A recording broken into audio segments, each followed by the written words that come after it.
exactly the right thing to do. Yeah. Because I found that the more other people kind of joined in this conversation, the more almost excited I got about the fact that this was the topic, and I was almost this is something I'm good researching. It felt like, do you know, it sounds really weird, but I felt like I was getting more information and becoming more like expert in the field that I was kind of trying to know the most about and get the most kind of inside information on, and it did nothing to kind of calm the thoughts in my head as well. You know, like, you just, ironically, food was on my mind so much of the time, whether it was what I was going to eat, how I was going to eat it, how I was going to avoid it, what I was going to say I'd eaten as opposed to what I'd actually eaten.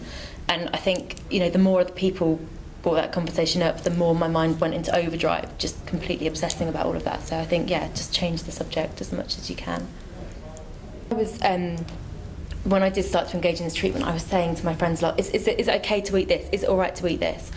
And I found it a lot easier when they were just like, you know what you've got to do. Like, they didn't kind of pander to my yes or no, because ultimately, like, there's no such thing as a good or bad food. It's just the way that the eating sort of kind of changes it into a moral thing, when that's really not the case at all.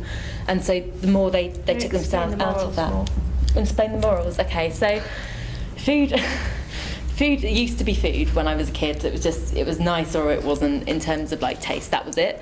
But once I started developing my eating disorder, I began to judge myself on the basis of what I'd eaten. So if I'd restricted and kind of stuck to the plan that I'd set out, I was a good person or a better person.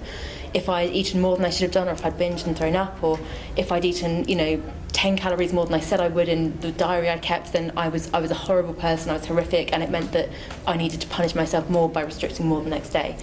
And that very quickly became at the forefront of every kind of waking moment. It was all this, almost like a little log in my head of what value I had today or tomorrow or yesterday because of what I'd eaten.